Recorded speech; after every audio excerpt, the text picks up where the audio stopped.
Olá a todos, convidamos você para continuarmos nossa caminhada refletindo sobre a ansiedade. Mas antes, se você ainda não é inscrito aqui no canal, por favor se inscreva, deixe o seu like e acione o sininho para receber as notificações sobre novos vídeos do nosso canal. Ansiedade. Quais são os seus efeitos maléficos?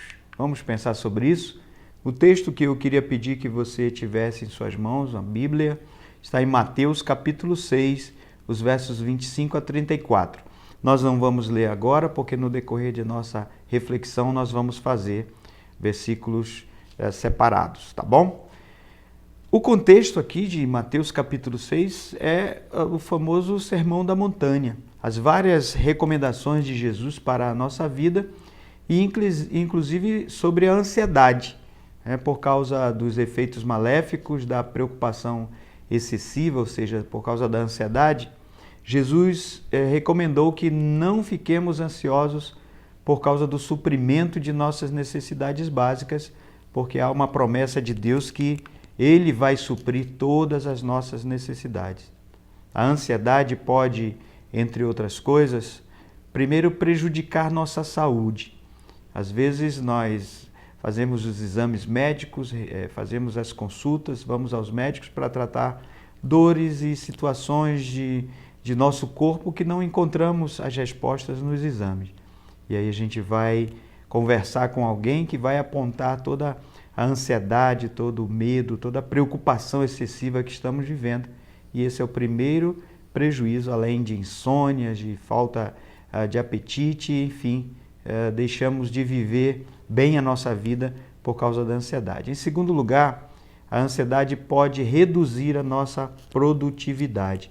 Nós nos envolvemos tanto e deixamos nos envolver tanto pela ansiedade que não vamos produzir aquilo que deveríamos produzir da forma como nós poderíamos fazer.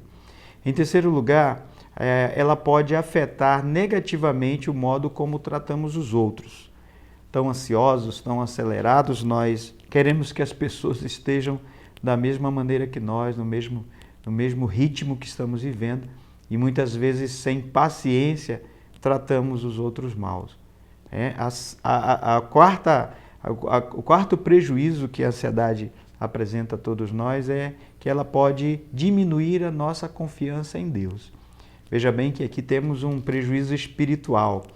Tão ansiosos andamos e queremos resolver as coisas no nosso tempo, da nossa maneira, deixamos de confiar em Deus, sabendo pela Escritura Sagrada que a sua vontade na nossa vida é soberana. E esse é um prejuízo bem grande que muitas vezes não listamos. Deixa eu perguntar para você, quantos desses efeitos maléficos você está experimentando nesses dias difíceis? A Bíblia nos aponta a diferença entre a preocupação excessiva e o interesse genuíno. A preocupação nos imobiliza, mas o interesse nos leva à ação, e é o que devemos fazer. O texto que citamos de Mateus capítulo 6, verso 25 a 34, e agora nós vamos ler alguns versículos. Primeiro ele fala dos versos 25 a 30 sobre o cuidado de Deus com a natureza.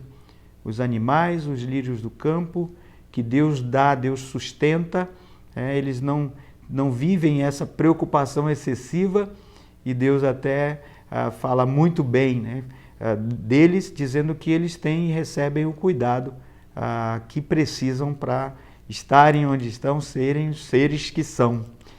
O verso 26, o finalzinho do verso 26, tem uma pergunta muito interessante sobre essa relação que Deus faz entre nós e os animais.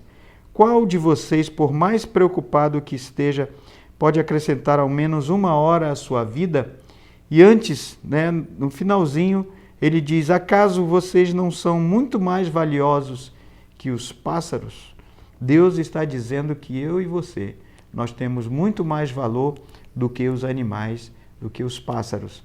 E o verso 33, o Senhor diz, trazendo esse significado para nós, que nós devemos priorizar em nossa vida aquilo que é reino de Deus. Buscai primeiro o reino de Deus e a sua justiça, e todas as coisas vos serão acrescentadas. Buscar, priorizar Deus em nossa vida. Esse é o significado desse versículo. De modo que nossos pensamentos, desejos e atitudes estejam de acordo com a sua soberana vontade, obedecendo a Ele em todos os aspectos da nossa vida. Devemos planejar nossa vida? Sim, devemos planejar nossa vida, o nosso amanhã, o nosso futuro, mas entendendo que não devemos ter essa preocupação tão grande com os detalhes, com aquilo que virá.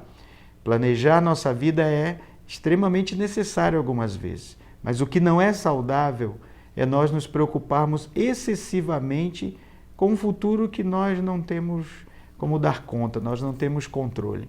Então o desafio com relação à ansiedade hoje é viver um dia de cada vez. Viver um dia de cada vez. Diz a palavra, cabe a cada dia o que é para aquele dia. A expressão é cabe a cada dia o seu mal, mas a agenda para aquele dia. Então viver um dia de cada vez, porque nós não vamos conseguir viver vários dias em um dia só. O dia é para vivermos as coisas para aquele dia. Que Deus abençoe você e você tenha, com a ajuda da Palavra de Deus, do Espírito Santo, o controle sobre toda e qualquer ansiedade. Deus abençoe também a sua família, em nome de Jesus. Amém.